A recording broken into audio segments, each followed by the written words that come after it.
वाला विद्यार्थी मित्रों, आज આપણે પ્રકરણ 7 યામ ભૂમિતિના દાખલા જોવાના છે। યામ ભૂમિતિની અંદર સ્વાધ્યાય 7.1 ની અંદર આપેલ જે બિંદુઓ આપેલા છે એ સમદ્વિબાજુ ત્રિકોણના શિરોબિંદુઓ છે કે નહીં, સમબાજુ ત્રિકોણના શિરોબિંદુઓ છે કે નહીં, વિષમબાજુ ત્રિકોણના શિરોબિંદુઓ છે કે નહીં, તે કેવી રીતે નક્કી કરવાના તેની સમજૂતી પણ અંદર આપેલી છે। આ ઉપરાંત આપેલા શિરોબિંદુઓ એ ચોરસના શિરોબિંદુઓ છે કે નહીં તે અંગેના દાખલો પણ અંદર સમજાવેલો છે। બરાબર, તો ચલો આપણે જોઈએ સ્વાધ્યાય 7.1 પ્રકરણ 7 યામ ભૂમિતિ। ચકાસો કે 5 -2 6 4 7 અને -2 એ સમદ્વિબાજુ ત્રિકોણના શિરોબિંદુઓ છે। સમ એટલે સરખી, દ્વિ એટલે બે, બરાબર બે બાજુ સરખી હોવી જોઈએ તો આપણે કહી શકાય કે સમદ્વિબાજુ ત્રિકોણના શિરોબિંદુઓ છે।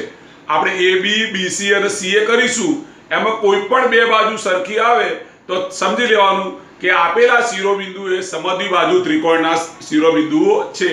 સમ એટલે સરખી, દ્વિ એટલે બે, બે બાજુ સરખી એટલે સમદ્વિબાજુ ત્રિકોણ। બરાબર, હવે આપણે જોઈ લઈએ। ધારો કે આપણે A બરાબર 5 અને -2, B બરાબર 6 અને 4 અને C બરાબર છે 7 અને -2। આપણે એને ABC ધારી દઈએ। શું ધારી દઈએ આપણે? ABC। A બરાબર 5 -2, B બરાબર 6 4 અને C બરાબર 7 અને -2। પહેલા આપણે AB નું સૂત્ર લખીએ। AB બરાબર વર્ગમૂળની અંદર આપણું સૂત્ર શું હતું? x1 - x2 ઉપર whole square plus y1 - y2 ઉપર હોલ સ્ક્વેર। આપણે અત્યારે શું કરી રહ્યા છે? અંતર શોધી રહ્યા છે। AB નું અંતર x1 ની આપણે AB વચ્ચે કરીએ છીએ એટલે આપણે આને કહેવાય x1 y1 x2 y2। બરાબર, તો પહેલું છે x1 બરાબર 5, બીજું છે x2 બરાબર છે 6 ઉપર હોલ સ્ક્વેર, y1 બરાબર છે -2 અને y2 બરાબર છે 4 ઉપર વર્ગ।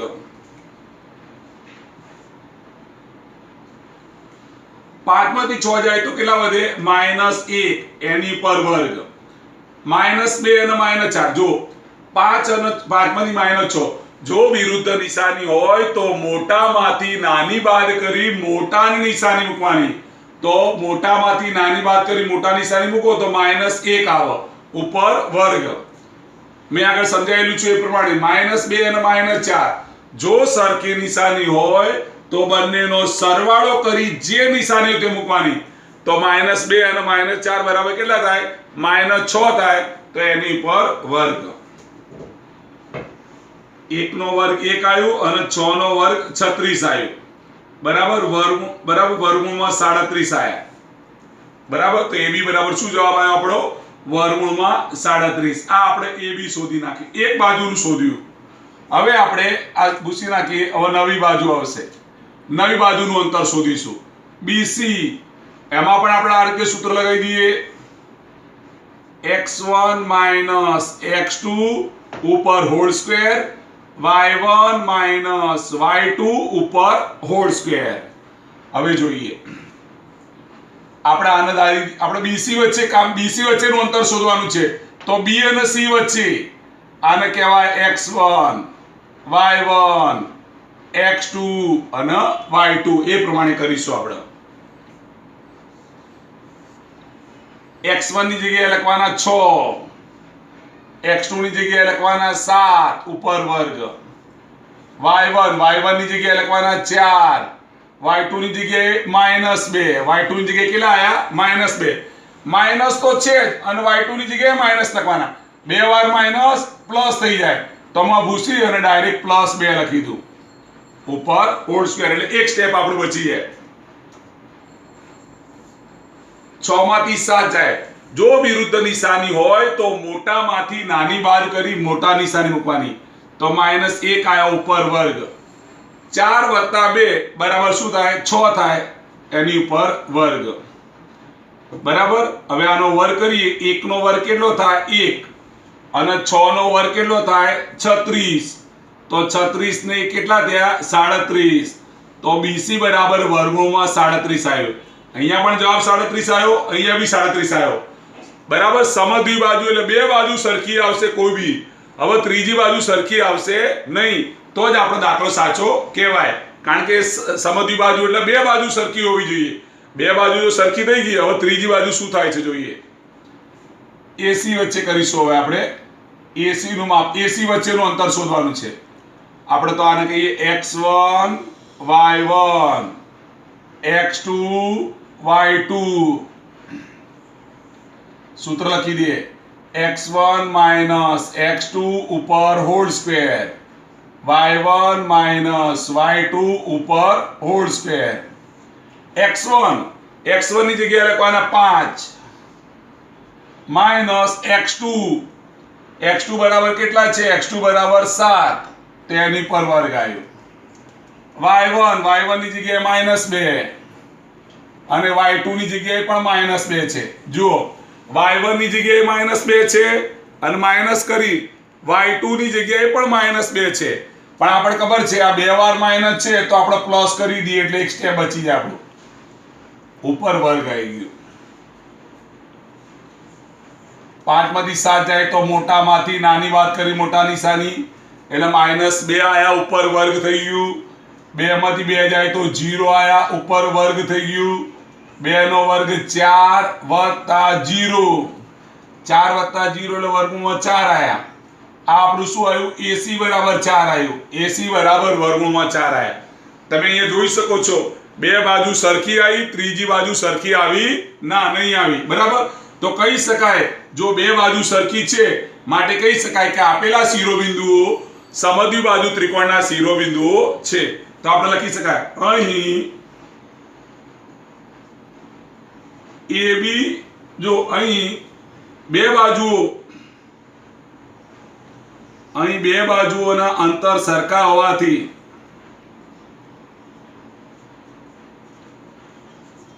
બરાબર, એટલે કે AB બરાબર BC હોવાથી આપેલા શિરોબિંદુઓ સમદ્વિ બાજુ ત્રિકોણના શિરોબિંદુઓ છે. આપેલા શિરોબિંદુઓ સમદ્વિ બાજુ ત્રિકોણના શિરોબિંદુઓ છે. સમદ્વિ બાજુ ત્રિકોણના શિરોબિંદુઓ છે, એ રીતે લખી દેવાનું. બરાબર. અહીં બે બાજુ સરખી આવી. જો બે બાજુ સરખી હોય તો દ્વિ એટલે બે. બરાબર. તો બે આપણે કહી શકાય કે આપેલા શિરોબિંદુઓ એ સમદ્વિ બાજુ ત્રિકોણના શિરોબિંદુઓ છે. બરાબર. હવે આપણે આગળનો દાખલો જોઈ લઈએ. આગળ સમજૂતી આપી દઉં તમને, થિયરિકલ થોડી સમજૂતી. જો સમબાજુ ત્રિકોણ કીધું હશે, આપણને કે સમબાજુ ત્રિકોણના શિરોબિંદુઓ છે કે નહીં એવું કહ્યું હોય તો દરેક બાજુ કેવી આવશે? સરખી આવે. બરાબર. બધી બાજુ સરખી હોય. બરાબર. બધી બાજુ સરખી હોય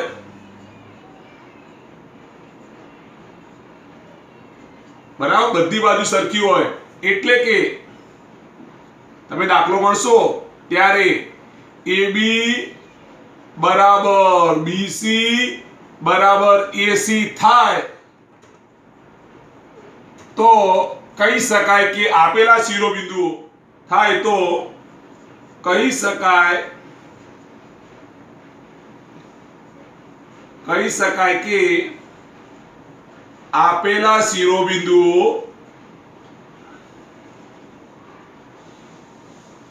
સમબાજુ ત્રિકોણના શિરોબિંદુઓ છે. સમબાજુ ત્રિકોણના શિરોબિંદુઓ છે. બરાબર. સમબાજુ ત્રિકોણના શિરોબિંદુઓ છે. બરાબર. તો યાદ રાખવાનું, સમબાજુ સમ એટલે સરખી, બધી બાજુ સરખી હોય ને તો એને સમબાજુ ત્રિકોણ કહેવાય. જો બધી બાજુ સરખી આવે, તમે દાખલો ગણો, અંતર શોધતા હોય, AB બરાબર BC આવે બરાબર AC આવે, ત્રણેય બાજુ જો સરખી આવે તો તમારે સમજી લેવાનું કે આ ત્રિકોણ કેવો છે? સમબાજુ ત્રિકોણ છે. બરાબર. એટલે આપણે કહી શકાય કે આપેલા શિરોબિંદુઓ સમબાજુ ત્રિકોણના શિરોબિંદુઓ છે. એવી રીતનો દાખલો પણ આવે. બરાબર. આપણે આગળ સમદ્વિ બાજુ ત્રિકોણના શિરોબિંદુઓ જો ફરીથી એકવાર સમજૂતી આપી દઉં, સમદ્વિબાજુ ત્રિકોણ કીધું હોય આપણને, હમણાં જ સમજાવ્યો દાખલો, એમાં બે બાજુ સરખી હોય, કોઈ પણ બે બાજુ સરખી હોય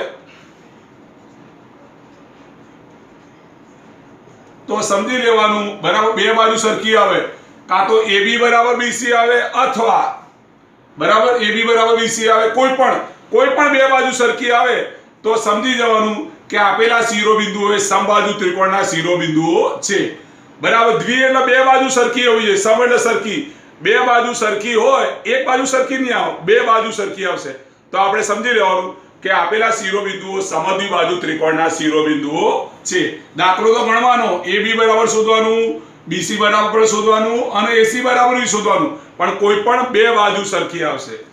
એવી રીતે આપણને કીધું હોય કે વિષમ બાજુ ત્રિકોણ, શું કહ્યું આપણને? વિષમ બાજુ ત્રિકોણ. જો આપણને વિષમ બાજુ ત્રિકોણ કહ્યું હોય તો ત્રણે ત્રણ બાજુ અલગ અલગ આવશે, એક સરખી આવશે નહીં. જો ત્રણેય બાજુઓ અલગ અલગ હોય, સરખી નહીં હોય, અલગ અલગ હોય તો આપણે સમજી લેવાનું કે આપેલા શિરોબિંદુઓ વિષમ બાજુ ત્રિકોણના શિરોબિંદુઓ છે. કોઈ બાજુ સરખી નહીં આવે, AB પણ સરખું, AB not equal to BC not equal to AC, ત્રણેયમાંથી કોઈ પણ બાજુ સરખી આવશે નહીં.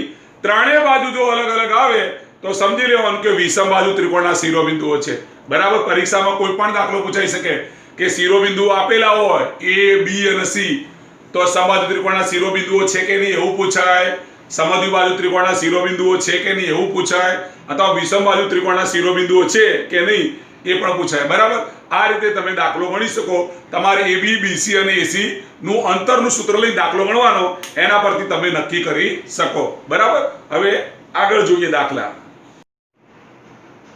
નંબર 2.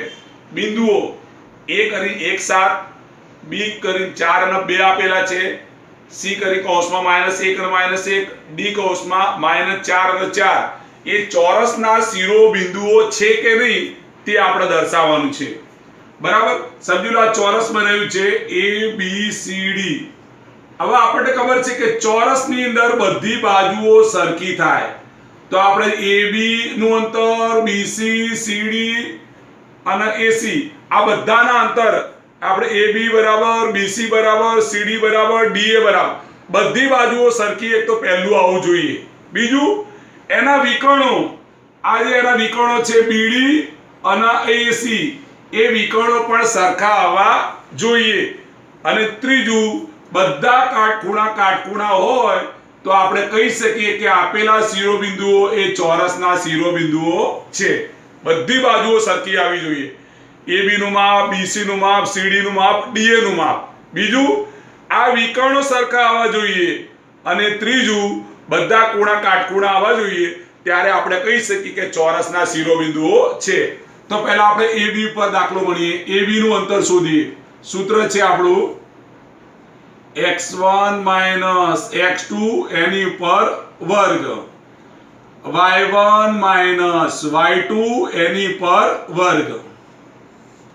હવે x1 આપણે AB વચ્ચે દાખલો ગણીએ છીએ એટલે આને લખીએ આપણે AB એટલે x1 y1 x2 y2, બરાબર. x1 બરાબર 1 છે તો અહીંયા 1 લખીએ, x2 બરાબર છે 4 તો 4 લખીએ ઉપર વર્ગ, y1 બરાબર છે 7 તો 7 લખીએ, y2 ની જગ્યાએ છે 2 તો 2 લખીએ.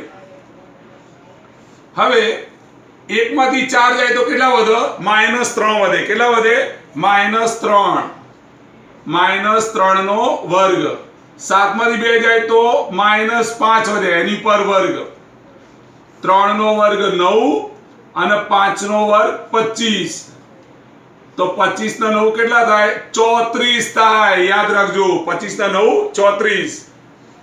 તો આપણે કહી શકાય કે AB બરાબર આપણું AB બરાબર શું આવ્યું? વર્ગમૂળમાં 34 આયા. AB બરાબર વર્ગમૂળમાં 34 આયા, બરાબર. હવે આપણે AB શોધ્યું, એવી તો BC બી શોધવાનું, તો BC ની અંદર પણ આ રીતે દાખલો ગણીશું, બરાબર.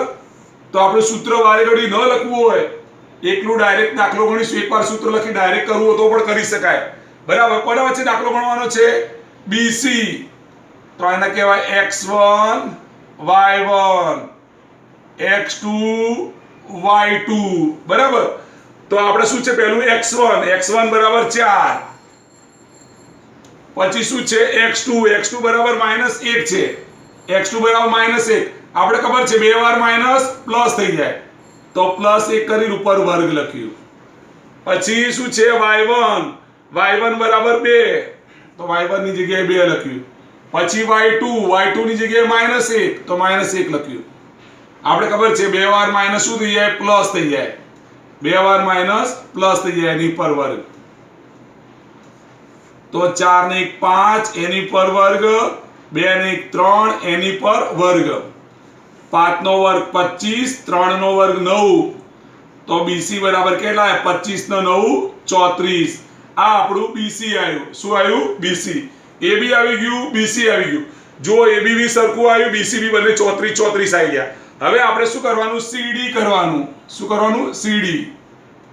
C અને D વચ્ચે, તો C અને D માં લખીશું x1 y1 x2 y2. બરાબર. હવે આપણે સૂત્ર લખીએ. હવે x1 પહેલું તો લખવાનું છે x1 ની જગ્યાએ -1. પછી શું લખવાનું છે? x2 ની જગ્યાએ -4. પણ બે વાર માઈનસ હોય તો શું થઈ જાય? પ્લસ થઈ જાય. તો અહીંયા લખીશું +4 એની ઉપર હોલ સ્ક્વેર. પછી આવે y1. સૂત્ર અહીંયા ઉપર એક વખત લખેલું છે y1 ની જગ્યાએ -1. પછી આવે y2 ની જગ્યાએ 4 એની પર વર્ગ. બાદબાકી કરીએ તો 3 આયા એની પર વર્ગ, -4 ને -1 આવે -5 એની પર વર્ગ. 3 નો વર્ગ 9, 5 નો વર્ગ 25, 25 ને 9 34 થયા. તો CD બરાબર પણ કેટલા આયા? વર્ગમૂળમાં 34.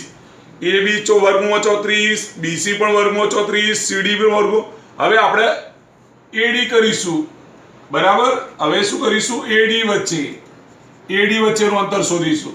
I અને D વચ્ચે અહીંયા x1 y1 D માં લખીશું x2 y2. A અને D વચ્ચે કરવાનું છે. AD વચ્ચેનું અંતર, A અને D વચ્ચે આપણે x પહેલા તો લખવાનું x1 ની જગ્યાએ 1. પછી શું લખવાનું છે? x2 ની જગ્યાએ -4. બરાબર. -4 આયા. બે વાર માઈનસ પ્લસ થઈ જશે એટલે +4 કરીને એની ઉપર હોલ સ્ક્વેર કરી દીધું. પછી આવે શું આવે? y1 ની જગ્યાએ 7. પછી આવે y2 ની જગ્યાએ 4 છે તો 4 લખી દઈએ ઉપર વર્ગ. 5 નો વર્ગ અને અહીંયા 3 નો વર્ગ આવી. બરાબર. 4 ને 5, 7 માંથી 4 3 નો વર્ગ. તો 5 નો વર્ગ કેટલો થાય? 25. 3 નો વર્ગ કેટલો થાય? 9. તો આપણું AD બરાબર પણ કેટલા આયા? 25 ને 9 34 આયા. હવે તમે જોઈ શકો બધી બાજુ સરખી આવી ગઈ. કેટલી આવી? વર્ગમૂળમાં 34. AB બરાબર વર્ગમૂળ 34 આયા, BC બરાબર વર્ગમૂળ 34 આયા, CD બરાબર વર્ગમૂળ 34 આયા અને DA બરાબર વર્ગમૂળ 34 આયા. બધી બાજુ સરખી હોવી જોઈએ પહેલા. તો આપણે કહી શકાય કે AB બરાબર BC બરાબર CD બરાબર DA અથવા AD. બધી બાજુ સરખી. એક વસ્તુ સાબિત કરી દીધું કે બધી બાજુ સરખી છે એટલે આપણે ખબર પડે કે ભાઈ ચોરસ છે. પણ હવે આપણે વિકર્ણો પણ સરખા બનાવવાના છે. વિકર્ણો કોને કહેવાય? તો આ BD અને AC વિકર્ણો પણ સરખા હોવા જોઈએ. તો હવે આપણે વિકર્ણો સરખા બનાવીએ. આપણે બધી બાજુઓ તો સરખી બનાવી. હવે વિકર્ણો સરખા બનાવવાના. કયા વિકર્ણો છે? BD અને AC. આ બંને વિકર્ણો છે. આ બંને સરખા થવા જોઈએ. તો હવે BD નો દાખલો કરીએ. B અને D વચ્ચે x1 y1 x2 y2 B અને D વચ્ચે દાખલો ગણીશું. એકવાર સૂત્ર લખી દઈએ આપણે. વર્ગમૂળમાં x1 x2 પર હોલ સ્ક્વેર, પછી કૌંસમાં y1 y2 પર હોલ સ્ક્વેર. આ આપણું સૂત્ર લખ્યું. x1 ની જગ્યાએ 4, x2 ની જગ્યાએ -4, હવે આપણે ખબર છે આ બે વાર માઇનસ ભેગું થાય એટલે +4 કરી જ દેવાના ઉપર હોલ સ્ક્વેર. y1 ની જગ્યાએ 2, y2 ની જગ્યાએ -4 એટલે માઇનસ છે અને 4 છે એટલે -4. તો 4 ને 4 8 થાય એની પર વર્ગ.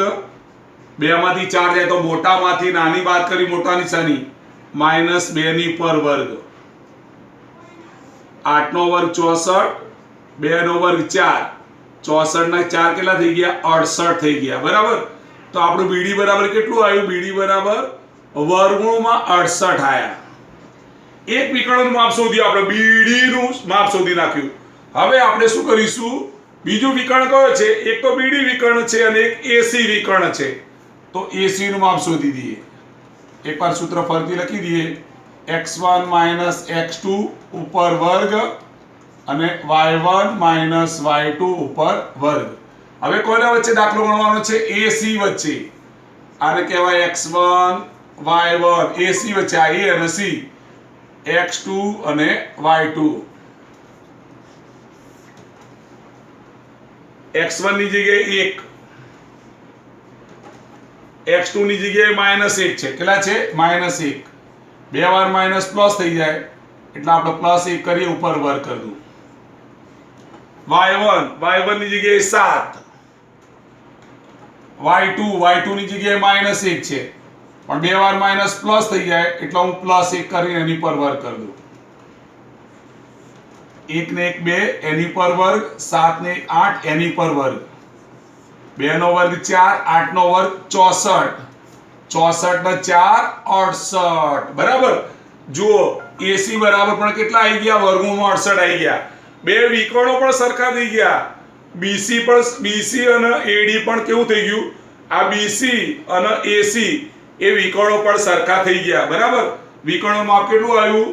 આ વર્ગમૂળમાં 68 આવ્યા, આનું પણ વર્ગમૂળમાં 68 આવ્યું. તો કહી શકાય વિકર્ણો કયા કયા છે? વિકર્ણો બીડી બરાબર એસી નું માપ પણ સરખું આવ્યું. હવે કોઈ પણ એક ત્રિકોણ સરખો તો એ કાટકોણ ત્રિકોણ થવો જોઈએ.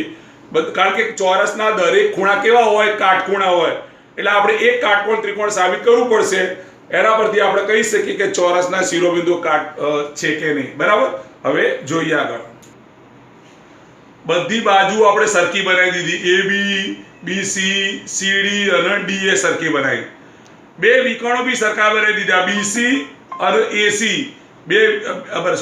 BD અને AC બે વિકર્ણો પણ સરખા બનાવી ગયા. હવે કોઈ પણ એક ખૂણો કાટખૂણો બનાવી દઈએ તો સમજી લો ત્રિકોણ ABC માં આપણે આ ત્રિકોણ લઈએ. ત્રિકોણ ABC માં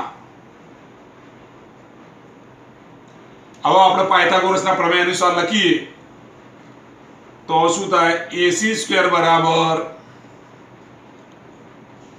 AB² + BC² આપણું થવું જોઈએ તો જ કાટકોણ ત્રિકોણ કહેવાય, નહીં તો ના કહેવાય. બરાબર. તો AC² બરાબર AB² + BC² સાબિત થાય છે કે નહીં? આના અંદર કેટલા છે? વર્ગમૂળમાં 68 છે.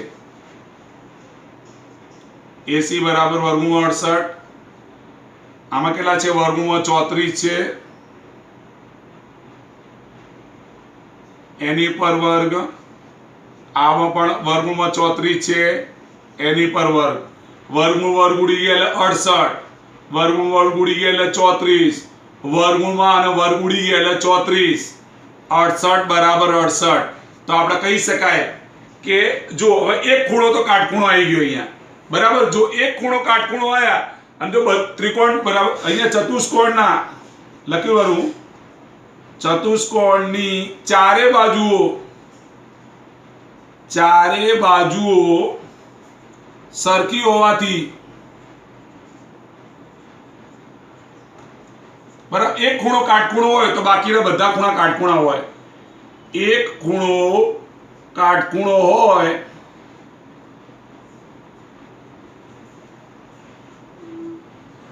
હોય તો બાકીના બધા ખૂણા પણ કેવા હોય? કાટખૂણા હોય. બાકીના બધા ખૂણા કાટખૂણા હોય. બરાબર. કાટખૂણા હોય. બરાબર. બધા ખૂણા કેવા? કાટખૂણા. આ એક કાટખૂણો બની ગયો. આપણે બી કાટખૂણો બન્યો તો ચારે બાજુઓ સરખી છે માટે બધા ખૂણા બી કેવા કહેવાય? ચારે બાજુ સરખી છે તો એક ખૂણો કાટખૂણો આવે તો બાકીના બધા ખૂણા બી કાટખૂણા હોય, બરાબર. તો આપણો પ્રમેય સાબિત થઈ, આપણું અહીંયા સાબિત થઈ જાય છે કે આપેલા શિરોબિંદુઓ, બરાબર. કારણ કે અહીંયા શું શું સાબિત કર્યું આપણે? એક તો બધી બાજુઓ સરખી નીકળી, AB બરાબર BC બરાબર CD બરાબર AD, બધી બાજુઓ સરખી થઈ. પછી વિકર્ણો બી સરખા થયા, BD બરાબર AC, અને દરેક ખૂણા બી કાટખૂણા થઈ ગયા, બરાબર. અને બીજું શું થયું? દરેક ખૂણા પણ કેવા છે? કાટખૂણા. દરેક ખૂણા કાટખૂણા હોવાથી આપણે કહી શકીએ કે આપેલા શિરોબિંદુઓ એ ચોરસના શિરોબિંદુઓ છે. આપેલા શિરોબિંદુઓ ચોરસના શિરોબિંદુઓ છે, બરાબર. માટે કહી શકાય કે આપેલા શિરોબિંદુઓ ચોરસ, આમાંથી કોઈ પણ વસ્તુ સાબિત ના થાય તો ચોરસના શિરોબિંદુઓ નથી એમ કહી શકાય. સમજી લો કે બધી બાજુ સરખી, એક બાજુ સરખી નથી આવતી તો પણ ચોરસના શિરોબિંદુઓ ના કહેવાય. એક વિકર્ણ બી સરખા નથી આવતા, સમજી લો અહીંયા 68 આવ્યું અને અહીંયા 70 આવે તો પણ બરાબર શિરોબિંદુઓ ચોરસના ના કહેવાય. અને કાટકોણ ત્રિકોણ બી આ રીતે બંને સરખું ન થાય તો પણ ચોરસના શિરોબિંદુઓ ના કહેવાય. બધી ત્રણેય વસ્તુ સાબિત થવું જોઈએ તો ચોરસના શિરોબિંદુઓ કહેવાય, નહીં તો ના કહેવાય, બરાબર. હવે આગળ જોઈએ.